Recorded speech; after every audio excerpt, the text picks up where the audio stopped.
السلام علیکم ورحمۃ اللہ تعالی وبرکاتہ۔ دوستو، امید ہے آپ سب بخیر و عافیت سے ہوں گے۔ مولا تعالی ہمیں جھوٹ اور جھوٹے لوگوں سے بچنے کی توفیق عطا فرمائے۔ میرے دوستو، سلسلہ جھوٹ کی نحوست کا چل رہا ہے، لہٰذا ابن ماجہ حدیث نمبر 364 میں سرکار دو عالم صلی اللہ علیہ وسلم ارشاد فرماتے ہیں کہ جھوٹی قسم کھا کر جو بندہ تجارت کرتا ہے اس کی خیر اور برکتیں ختم ہو جاتی ہیں۔ میرے دوستو، بندہ تجارت کرنے والا چاہے چھوٹا تاجر ہو یا بڑا دکاندار، بڑا فیکٹری کا مالک ہو، چاہے جو بھی ہو، تجارت کرنے والا جب جھوٹی قسم کھاتا ہے تو وقتی طور پر میرے آقا فرماتے ہیں جس کا مفہوم ہے کہ وقتی طور پر اس کا مال تو بک جاتا ہے اور اسے لگتا ہے بڑا منافع ہوا ہے، مگر رب تعالیٰ اس جھوٹ کی قسم کی وجہ سے اس کے کمائی میں جو برکتیں آنے والی تھیں وہ ختم کر دیتا ہے۔ میرے دوستو، مجمع الزوائد 463 کی حدیث پاک ہے، میرے آقا صلی اللہ علیہ وسلم ارشاد فرماتے ہیں کہ لوگوں، ہر چھوٹے سے چھوٹا جھوٹ لکھا جائے گا۔ میرے دوستو، آج ہم جھوٹ بولنے سے پرہیز نہیں کرتے۔ آج ہر شخص اس بلا میں گرفتار نظر آتا ہے۔ میرے دوستو، انسان جب کوئی بچہ روتا ہے نا تو ماں کہتی ہے بیٹا چپ ہو جا، فلاں جانور آ رہا ہے، کتا آ رہا ہے، بلی آ رہی ہے، شیر آ رہا ہے، وغیرہ وغیرہ۔ میرے دوستو، ایسے جھوٹ سے ہمیں پرہیز کرنی چاہیے۔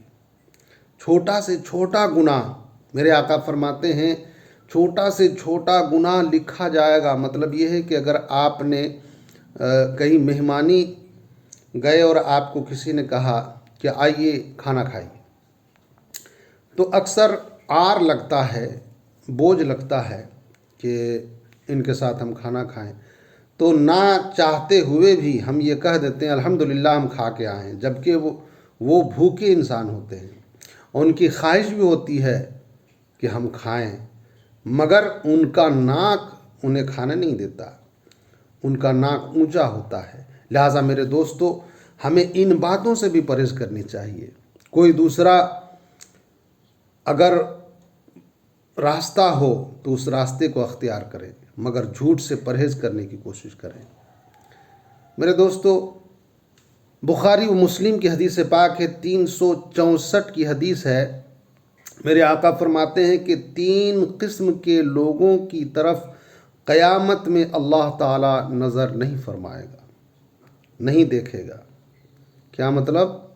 قیامت کے دن 3 قسم کے ایسے لوگ ہوں گے جن کی طرف رب تعالیٰ نظر رحمت بھی نہیں کرے گا، نظر بھی نہیں ڈالے گا۔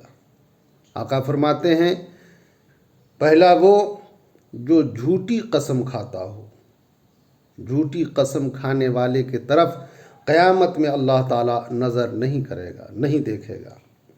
دوسرا، تہبند ٹخنوں سے نیچے تکبر سے گھسیٹ کر کپڑا پہننے والے کی طرف اللہ تعالیٰ نظر رحمت نہیں کرے گا، اس کے طرف نہیں دیکھے گا۔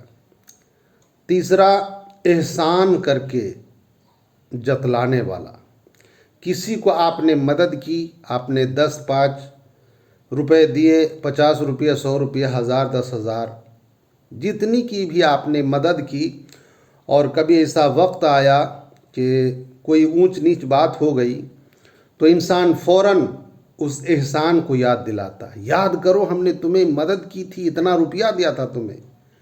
تو میرے دوستو، احسان جتلانا یہ ہوا۔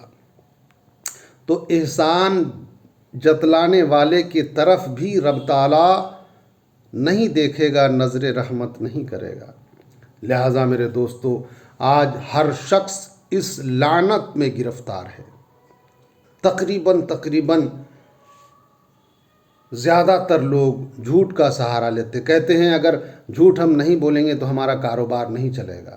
میرے دوستو، سچ کا دامن پکڑ کے دیکھیں، انشاءاللہ رب کی رحمتیں ہوں گی، برکتیں نازل ہوں گی، اور آپ کا کاروبار چل پڑے گا، اور ایسا چلے گا کہ لوگ دیکھ کر دنگ رہ جائیں گے۔